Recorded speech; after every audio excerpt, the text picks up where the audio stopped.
Bonjour à toutes et à tous, ici Déborah pour Un Dessin Podcast. On est à Octogone 2021 et nous sommes sur le stand d'OBA Édition en compagnie de Patrick. Salut Patrick. Bonjour. Tu vas bien ? Je vais bien, un peu fatigué, mais ravi de vous accueillir. Ouais, et ben on est ravis de pouvoir t'interroger aussi. Donc on va parler de Imperium 5, forcément. Tout à fait. Donc on en a déjà beaucoup parlé sur la chaîne. Oui. Et on va commencer par une petite question d'actu. Récemment, tu as sorti un livret. Alors, je sais pas, le nom exact, c'est livret de découverte, je crois. C'est le kit de démarrage, Reborn Zero. Voilà, c'est ça. Voilà. Donc on a fait un unboxing et tout ça. Il y a plein de choses dedans qui sont vraiment très poussées. Et il y a notamment un truc qui m'a interpellé, c'est les fiches de PNJ et tout ça, toutes ces aides de jeu dans un kit de démarrage. Donc je voulais savoir pourquoi tu t'es dit que ce serait bien d'en mettre dans un kit de démarrage et quelle est l'idée autour de ce kit de démarrage. Alors l'idée c'est de fournir en fait aux joueurs du matériel pour les futurs scénarios qui vont sortir en numérique. Il est extrêmement intéressant d'avoir des retours. Donc plus on fournit de matériel et plus j'aurai de retours sur la qualité, sur l'intérêt et sur l'évolution des différents scénarios. Voilà, donc c'est véritablement un échange et ça passe obligatoirement par la création d'énormément de matériel pour avoir des retours. Tout à fait. D'ailleurs, on peut le voir dans le matériel qu'il y a vraiment des illustrations qui sont magnifiques, autant des personnages que des décors, des façons de maqueter qui sont très particulières. Et donc, avec toi, tu as toute une équipe d'illustrateurs et d'illustratrices. Est-ce que tu peux nous les présenter rapidement ? Bien sûr. Alors, en fait, on a Fanny qui nous a rejoint en 2019, qui est l'illustratrice principale, le character design. Donc, elle nous suit, elle est très patiente avec moi et elle a amélioré grandement l'ensemble de ses illustrations et elle comprend l'univers parfaitement. Et elle a réussi en fait à transmettre aux autres membres de l'équipe qui sont venus après l'ambiance. Ouais. Ensuite, par ordre, nous avons Martin qui nous a rejoint, qui travaille principalement sur les plans. Il a déjà travaillé en fait sur d'autres jeux. Et là, en fait, il a travaillé principalement sur les plans et aussi sur du character design, sur la partie sombre d'Imperium. Donc, on a segmenté un petit peu. Et la dernière arrivée, c'est Mélanie. Et pour Mélanie, en fait, on s'est concentré sur on va dire, sur des bestiaires. Voilà. Et donc, elle va principalement travailler sur des androïdes fous, des âmes quantiques qui se baladent et toute autre sorte de créatures. Voilà. Okay. Pour les environnements, pour l'instant, on n'a pas encore trouvé d'environnement designer français. On est en train d'en chercher. L'objectif, c'est de remplacer l'ensemble des illustrations d'environnement. Et pour l'instant, en fait, on rentre en contact avec des artistes sur ArtStation. On discute avec eux et en fait, on va choisir spécifiquement quelque chose qui correspond à l'univers. Et en fait, on leur achète les illustrations pour une diffusion sur Imperium 5. Ouais, d'accord. C'est très important pour l'identité du jeu d'avoir des belles illustrations et aussi, des illustrations travaillées, aussi une cohérence dans les illustrations. Et je me demandais, est-ce que c'est un challenge, le fait qu'il y ait autant d'illustrateurs différents ? Comment est-ce que tu réussis, toi, à gérer tout ça, le fait qu'il y ait un petit peu tout le monde à coordonner pour que ça reste cohérent ? Alors en fait, je m'aide de deux personnes très importantes, de Fanny, pour le character design. Les illustrateurs qui ont rejoint l'équipe après ont accepté en fait que Fanny ait un regard et qu'elle puisse retoucher un petit peu leurs images et qu'elle leur fasse des retours pour qu'il y ait une cohésion.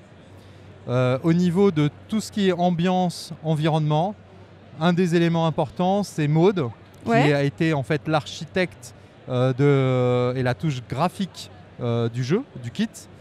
Et elle, en fait, elle va travailler sur la colorométrie, elle va travailler sur le grain de chacune des illustrations pour ajuster au mieux à la charte graphique qu'on a construite avec elle et qui s'impose à Imperium. D'accord, donc c'est ça qui rend toute la cohérence aussi, justement, ce travail de maquette derrière. Ok, c'est intéressant. Pour toi, c'est un premier jeu et malgré tout, si je me trompe pas, c'est un premier jeu. C'est un premier jeu. Et du coup, il y a vraiment, t'as mis le paquet quoi. On voit clairement que ça va être prometteur. Du coup, comment est-ce que tu envisages la création de ce jeu, sachant que c'est ton premier et qu'il y a déjà, tu fais déjà beaucoup de choses dans un sens très professionnel. Ouais.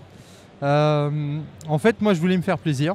Ouais. Il y a une fameuse phrase que je cite tout le temps, que a sorti Ségala à un moment donné: pour réussir sa vie, il faut avoir une Rolex avant ses 50 ans.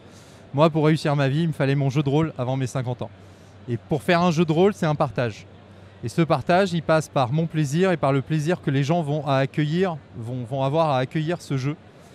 Et pour moi, en fait, il était extrêmement important, d'une part, d'avoir une force marketing commercial. J'ai un certain bagage derrière moi, donc au niveau professionnel. Et donc, il a fallu que je conçoive un jeu, soit qui était extrêmement simpliste, un single page dungeon, Ouais. soit en fait offrir quelque chose qui attire et qui fasse parler. Donc, il y a eu une véritable réflexion. Et cette réflexion a été en fait, je vais aller jusqu'au bout. Donc, je me suis imposé un certain nombre de budgets. J'ai rencontré des bonnes personnes et on est parti d'un constat extrêmement simple. Toute personne qui participe au projet, on l'embarque et on l'assume, on la rémunère et on sait qu'elle va se donner à fond derrière.